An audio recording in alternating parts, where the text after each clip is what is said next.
Bonjour et bienvenue une nouvelle fois sur l'espace dédié au site mécaniqueuniverselle.net, le site qui vise à démontrer que l'humanité, dans sa totalité, évolue vers son ultime perfection. Le phénomène humain, tel qu'on le conçoit, l'humanité, évolue vers son ultime perfection. Alors, je pense qu'il n'y a pas très longtemps qu'on parle d'humanité, en fait, d'humanité dans la totalité, d'humanité de phénomènes humains, hein, de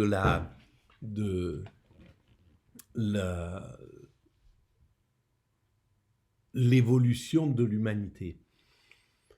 Je pense qu'il y a 5-6 siècles, on pensait avec l'esprit nation, avec l'esprit d'appartenance peut-être régionale, et il y a peut-être 1500 ans ou 1800 ans, avant que la France soit française, eh ben, on pensait régional, on pensait euh, appartenir à un autre niveau. Et ainsi de suite, plus on remonte, avant on pensait appartenir au clan, peut-être à la tribu, puis au clan, au groupe familial, voilà, réduit. Et donc on est arrivé au moment où on pense en termes d'humanité. La plus grande partie des gens commencent à penser en termes d'humanité. Et ça va aller crescendo jusqu'à ce que chaque être humain se considère comme appartenant à l'humanité avant tout. Et c'est une des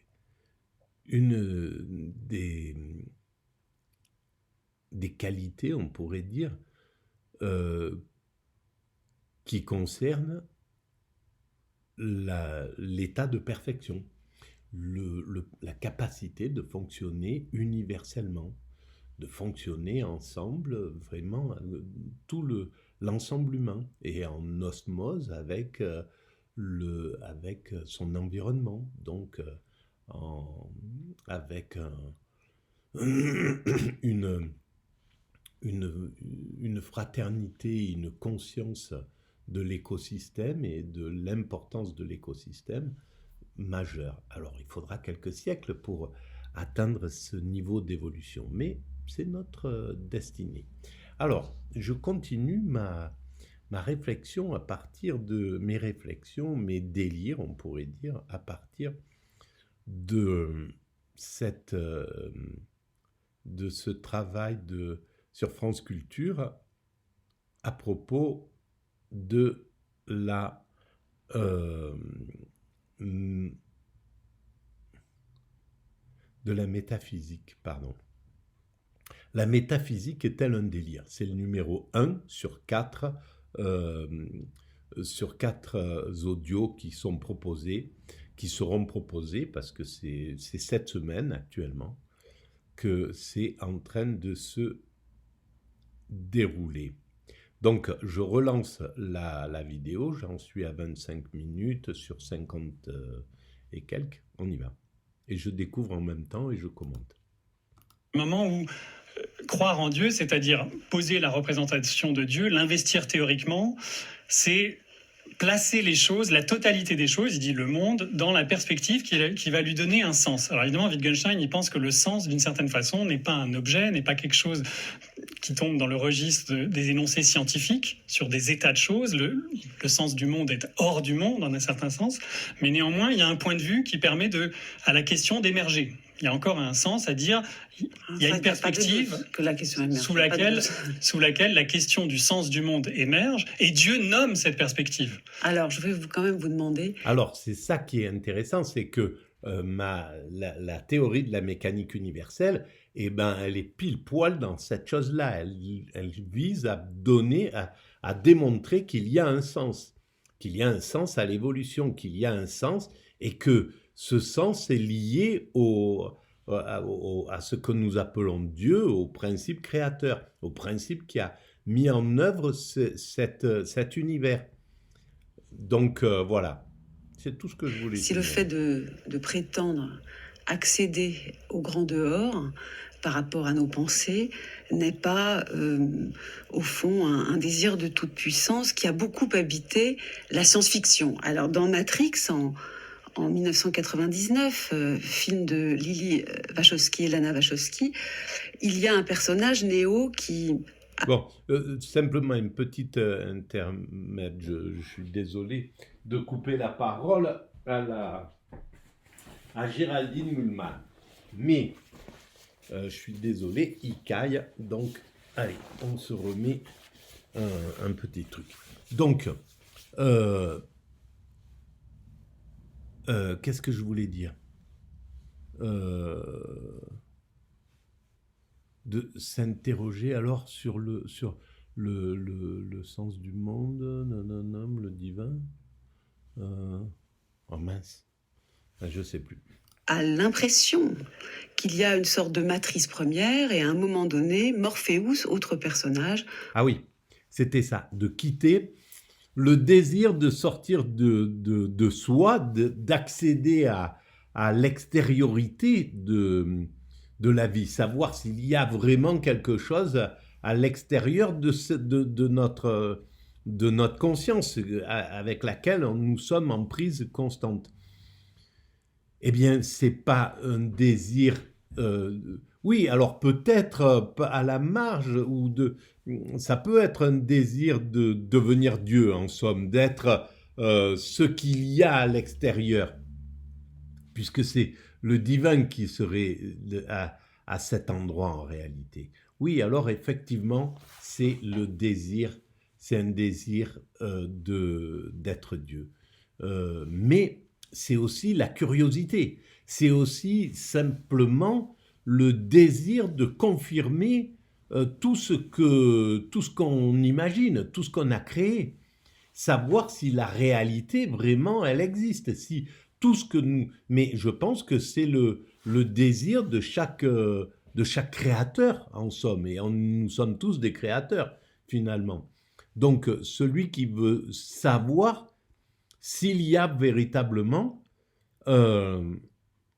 si ce qu'il pense de la réalité est réel. Et pour ça, il faudrait pouvoir sortir de soi. Mais ce n'est pas possible, évidemment.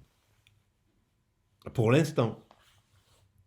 En effet, là lui Alors, fait Matrix, découvrir. j'ai pas vu le film. Crois-tu en la destinée, Néo? Non. J'ai pas vu le Et film. pourquoi? Parce que je n'aime pas l'idée de ne pas être aux commandes de ma vie. Bien sûr, et je suis fait pour te comprendre. Je vais te dire pourquoi tu es là. Tu es là parce que tu as un savoir que tu ne t'expliques pas, mais qui t'habite. Un savoir que tu as ressenti toute ta vie. Tu sais que le monde ne tourne pas rond sans comprendre pourquoi, mais tu le sais, comme un implant dans ton esprit. De quoi te rendre malade. C'est ce sentiment qui t'a amené jusqu'à moi. Sais-tu exactement de quoi je parle? De la matrice. Est-ce que tu veux également savoir ce qu'elle est? La matrice est universelle. Elle est omniprésente. Elle est avec nous ici, en ce moment même. Tu la vois chaque fois que tu regardes par la fenêtre ou lorsque tu allumes la télévision. Tu ressens sa présence quand tu pars au travail, quand tu vas à l'église ou quand tu paies tes factures. Elle est le monde qu'on superpose à ton regard pour t'empêcher de voir la vérité. Et puis, dans un film... Alors, ça c'est autre chose. Elle est le monde qu'on superpose à ton regard pour ne pas voir la vérité. Alors, si c'est ça, c'est peut-être que l'ego, la matrice, c'est-à-dire la création de notre ego. Dès notre enfance, on nous constitue cet ego. En nous disant tu es telle personne, ça c'est telle chose, ça c'est une voiture, ça c'est un mur, ça c'est une échelle, une chaise, etc. Ça c'est telle personne, il est de telle couleur, de telle grandeur, de tel poids, etc. Tout ça c'est les constitutions de ce qu'on nous apprend à être. Donc c'est cette seconde C'est clair que que la matrice, alors, c'est l'ego, dans ce cas-là. Et la réalité, comment on peut s'extraire de cette matrice, eh bien, c'est en atteignant l'extase. Lorsqu'on atteint l'extase, on s'émancipe de l'ego. On s'émancipe du moi. On s'émancipe de toute construction faite par l'organisation de la vie. C'est une matrice obligatoire, en somme. On est obligé d'être construit comme ça pour pouvoir construire l'humanité. Pour pouvoir l'amener à sa perfection, il faut qu'on nous constitue cet ego. Il faut qu'on nous habille de cet ego pour pouvoir agir sur le monde, le développer, le créer, en faire quelque chose, en faire l'œuvre d'art que nous réalisons sans le savoir, c'est-à-dire le paradis pour nos futurs descendants. C'est ce que nous construisons sans le savoir pour l'instant. On le saura, et quand on le saura, on comprendra cette matrice. On comprendra que la matrice, c'est... Alors, pourquoi est-ce que ça serait le divin qui nous mettrait cet ego pour qu'on construise le monde? Ou est-ce que c'est la nature même de l'évolution qui oblige, qui nous a conduit à créer cet ego? Parce que cet ego, il existe évidemment chez nos cousins primates. Donc nous l'avions à l'origine, cet ego-là, qui va faire que, qui va nous pousser à la compétition, à la jalousie, au désir, etc., etc. Toute cette puissance organique qui est là et qui nous pousse et qui constitue finalement notre ego. Mais nous avons, en nous émancipant de la nature, en nous détachant des lois de la nature, nous avons travaillé encore plus cet ego, ce moi. On l'a vraiment enrichi. On l'a enrichi par la parole, par la création de la parole, de l'invention des mots. Ceci est un ordinateur, ceci est un verre, ceci est de la menthe, ceci, etc., etc.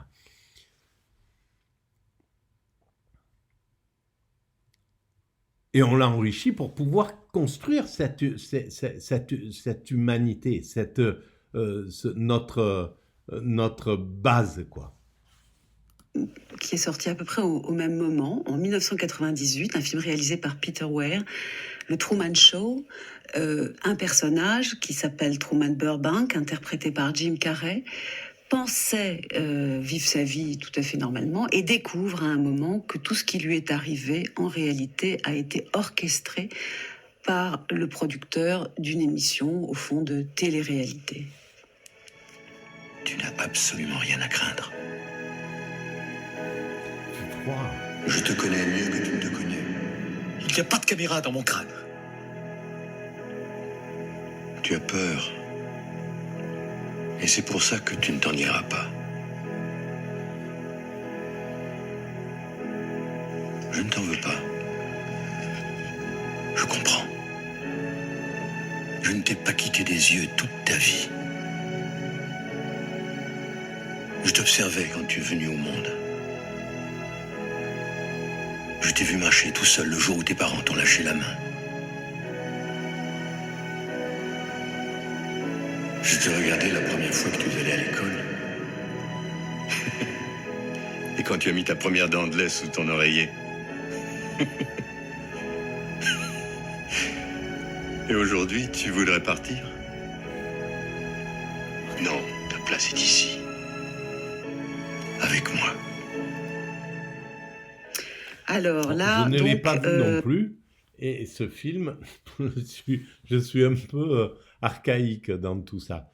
Mais ce qui serait intéressant, c'est de savoir s'il s'émancipe de ça, justement, s'il se libère de cette chose.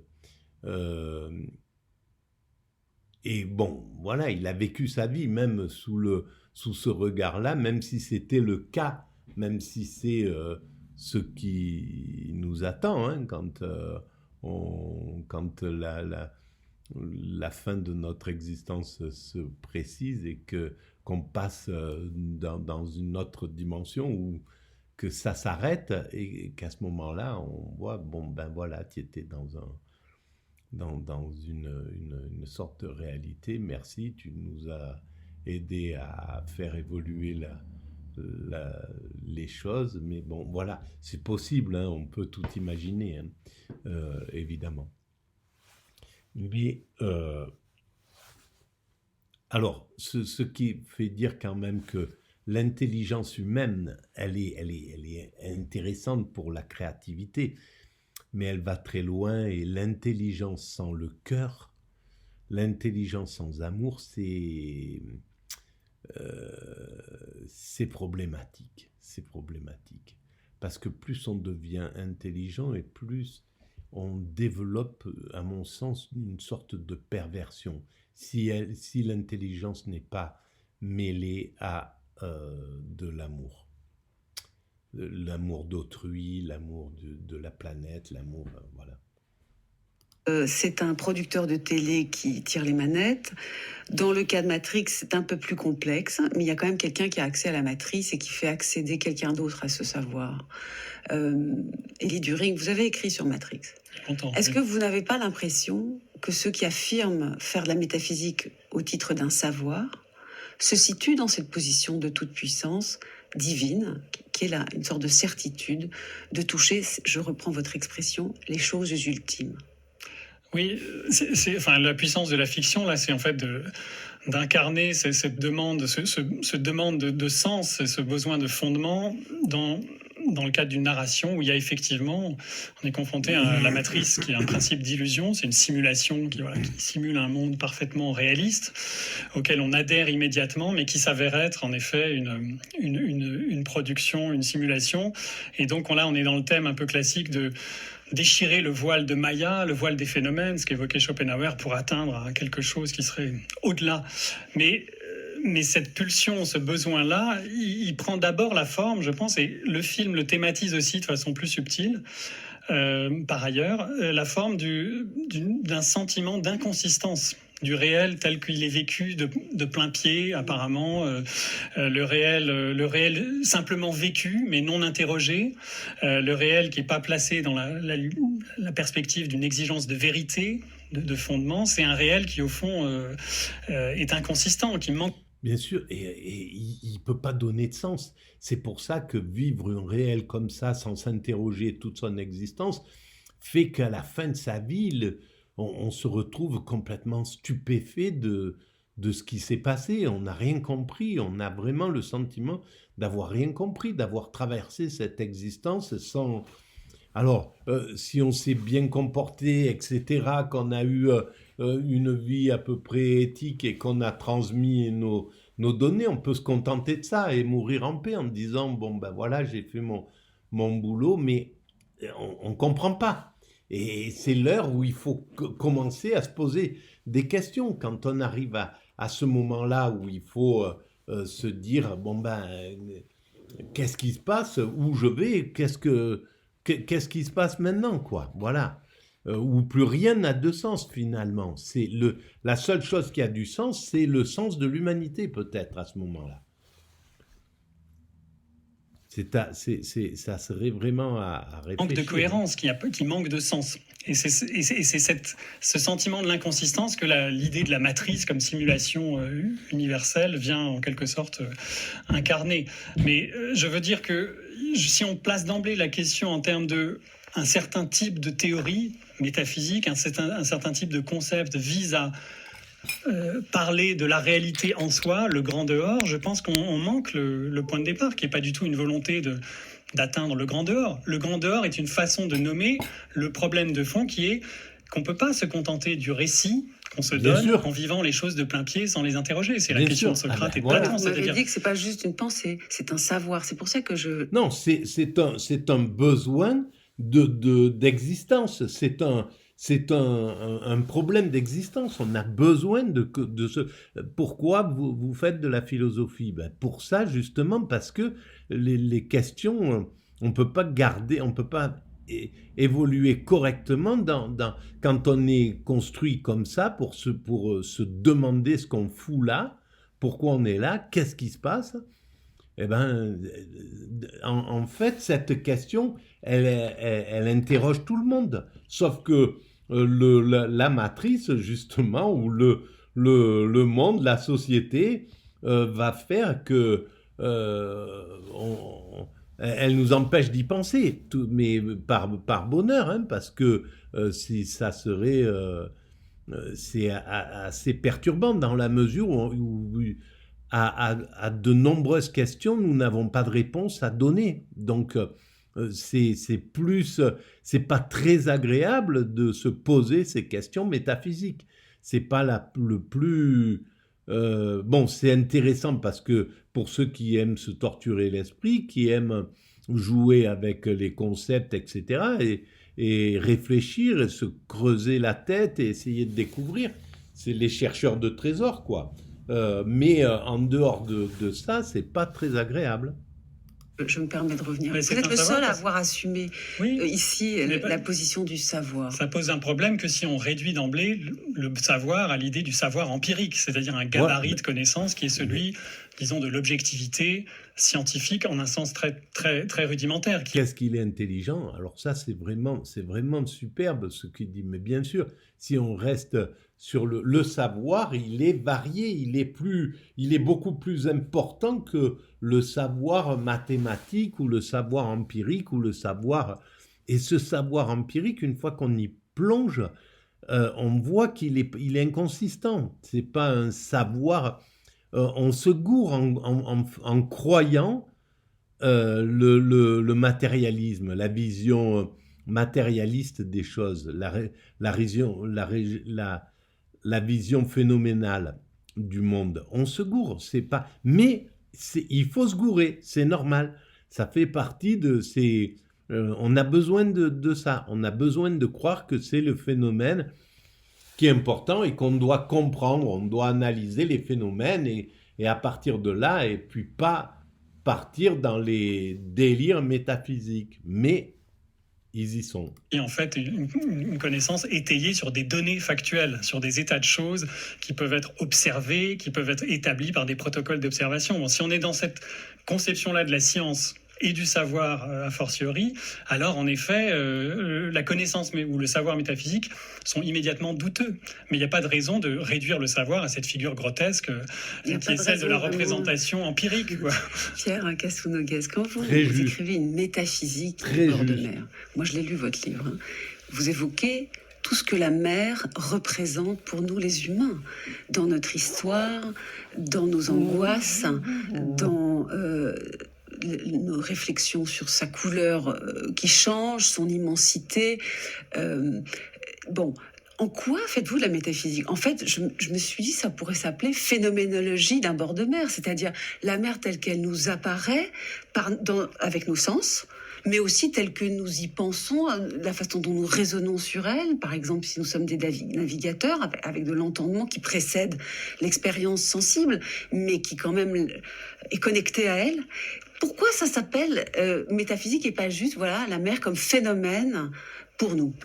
Alors, dans le livre, il y a différentes problématiques et certaines qui ne relèvent pas de la métaphysique. Et la première chose qui m'intéresse, c'est que la mer est un refoulé de la tradition philosophique et qui préfère la terre ferme. Et mon premier intérêt, c'est d'essayer d'aborder ce refoulé de la tradition philosophique, et il y a d'autres refoulés. Mais sur cette question de la métaphysique, ma thèse générale, c'est que la philosophie et la métaphysique classique et la phénoménologie de Husserl ou Heidegger est fondée sur des récits, sur des fictions, et que ce sont des fictions qui donnent une plus grande place à la terre ferme, et que la mer en est exclue il y a différents exemples. Et du coup, ce qui m'intéressait, c'était de prendre des récits et des expériences de pensée qui avaient rapport à la mer, des fictions de mer, pour interroger quelle conception de l'univers, quels univers s'y jouaient. Et dans notre tête, puisque vous parlez des fictions, dans notre tête. Que justement, je prends la fiction comme un mode de donation du possible. C'est-à-dire que la fiction, c'est une sorte de postulat philosophique, que la fiction nous ouvre au possible. Et dans cette perspective, ces fictions nous donnent des univers possibles que l'on peut idéalement comparer aux univers de la terre ferme. Bien sûr, mais en plus, ils peuvent se réaliser. C'est pas quelque chose qui est irréalisable. Même l'imagination, elle est réalisable, quoi. C'est pas quelque chose qui je sais pas moi, les récits des marins avant la découverte de l'océan Indien, ou j'en sais rien, étaient des sortes d'utopies, des sortes de pensées, mais qui finissent par être des réalités. Donc il y a quelque chose de réel derrière la fiction. Et donc, ce qui m'intéresse dans ce livre, c'est par exemple, chacun le sait, hein, par exemple dans le livre dans le roman de Michel Tournier, Vendredi ou les limbes du Pacifique, le baigneur qui se baigne dans une eau à grosso modo la température de son corps perd les limites de son corps. Hein.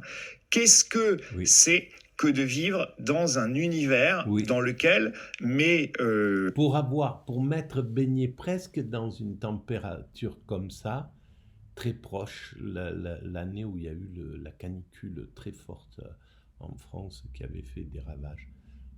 J'étais sur la Côte d'Azur, j'habitais là-bas, et on se baignait et l'eau ne nous rafraîchissait pas. Et il y avait une sorte de... C'était assez étonnant. Bon, malheureusement, je respirais très très mal, donc je pouvais pas jubiler. Mon corps n'était pas dans des sensations agréables. Il était étouffé et toutes mes cellules criaient au secours, se battaient pour m'envoyer des messages de partir en vitesse pour essayer de survivre. Voilà, mais c'est vrai qu'il y a un côté comme ça. Donc c'est très proche du liquide amniotique, hein, dans ce sens-là. Ça serait à boire. Ma peau ne se distingue plus, hein, dans lequel mon corps se confond avec son environnement. Quel univers ça donne? Vous vous enfoncez parce que vous parlez de notre peau, du rapport sensible à la mer. Franchement, je ne vois pas en quoi il y a percé vers le dehors de notre expérience. Parce qu'il n'y a pas alternative entre la phénoménologie et la spéculation. C'est-à-dire que la fiction nous ouvre au possible et qu'analyser les structures de ce possible, c'est analyser les structures d'une réalité. Alors le possible, la question est là maintenant, Anna Longo, le possible est-il aussi réel que le réel? Bon, il y a une différence entre ce qui est réel et ce qui est possible. Et on pourrait dire que le réel est impossible qu'est actualisé. En effet. Or, ce qui est la question qui m'intéresse, que je considère comme une question métaphysique, est de savoir si on peut actualiser en même temps des possibles qui sont incompatibles. Donc, combien de réalités dans la même réalité? Combien de mondes dans les mêmes mondes? Parce que normalement, on a l'impression que, voilà, on a une connaissance vraie et il y a un seul monde qui est actualisé. Et il faut absolument que tout le monde s'accorde pour les représenter d'une certaine façon, comme Pierre disait à propos de l'expérience dans la mer et l'expérience dans la terre. Non, les mondes marins, ça peut être un autre monde, mais actualisé dans les mêmes mondes. Donc on a des perceptions qui sont différentes, on a des représentations qui sont différentes, on a une manière d'agir, de penser, de faire, de rentrer en relation avec les choses qui sont complètement différentes. Donc c'est comme si on avait deux possibles qui sont actualisés dans les mêmes réels. Donc c'est un réel qui devient pluriel, effectivement. Et donc en ces cas-là, la métaphysique, c'est pas ce qui donne la nécessité du monde vrai, mais c'est la condition qui permet la possibilité d'une pluralité, donc d'une diversité des mondes actualisés dans les mêmes mondes. Alors la question que je voudrais maintenant qu'on aborde, c'est très intéressant parce que ça me ramène à quelque chose, à la réflexion que j'ai portée pour dire qu'il n'y a pas que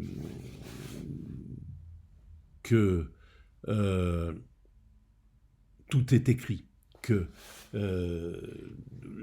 n'y a pas de hasard, que les choses sont écrites, que ce qui nous arrive ne peut pas ne pas arriver.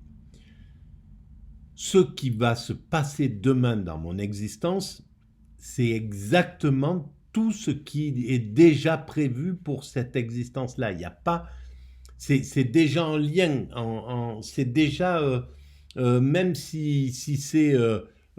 si... Je sais pas moi, si je sors et que je prends une carapace de tortue sur la tête, ben, le projet est déjà en train de se faire. Et donc, on n'a pas le choix, en somme, dans l'idée.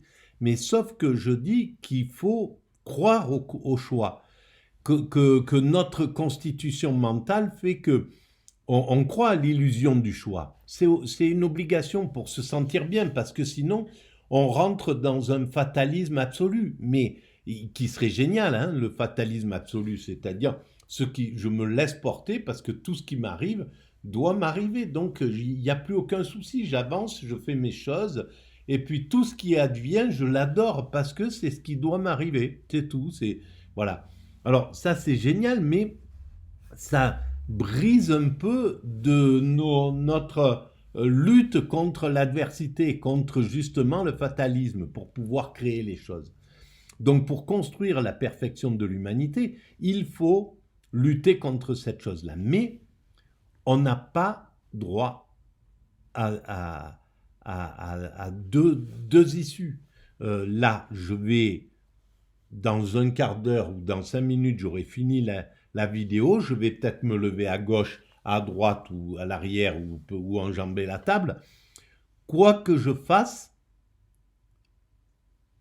je ne pourrai faire que ça, même si j'ai ces 4 choix. Il n'y en a qu'un qui sera la réalité. Les autres, ce sont des imaginations, ce sont des potentialités, des possibilités, mais qui sont illusoires en fait. Et donc, cette capacité à pouvoir avoir plusieurs perspectives, ce dont parle justement l'intervenante, eh ben, c'est une nécessité de notre évolution. Ça nous permet de réfléchir au monde, de pouvoir dire, mais il aurait pu faire ça, on aurait pu faire ça. Si tu avais fait ça, tu te serais mieux comporté, etc.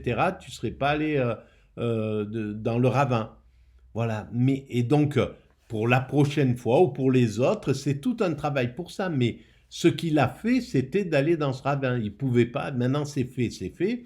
Et ce qui était destiné, c'était ça. C'était de se retrouver dans le ravin. C'est vraiment la continuité de cette discussion, hein. Vous pouvez revenir comme vous voulez sur certains points. C'est de savoir si pour penser le possible dans sa sorte de réalité à lui, il ne faut pas très bien connaître le réel. Vous parliez de la matière tout à l'heure, Élie During. Et donc, si la première condition pour des gens qui font de la métaphysique comme vous, ce n'est pas d'être très au fait des sciences, et notamment de la physique. Je voudrais vous faire écouter un extrait de l'introduction à la métaphysique de Henri Bergson. Alors, on va arrêter là, parce que ça fait déjà 34 minutes, ça fait beaucoup. Je vous remercie de votre écoute. Si vous avez... vous pouvez mettre des pouces bleus, vous pouvez vous abonner, vous pouvez envoyer le lien à vos amis, vous pouvez établir des liens avec d'autres sites, vous pouvez participer à l'expansion de la mécanique universelle, vous pouvez laisser des commentaires, vous pouvez aller visiter le site mécaniqueuniverselle.net où je développe toute cette théorie. Et vous pouvez maintenant, il y a un petit espace de dons pour développer la mécanique universelle. Je vous remercie de votre écoute et je vous dis à très bientôt.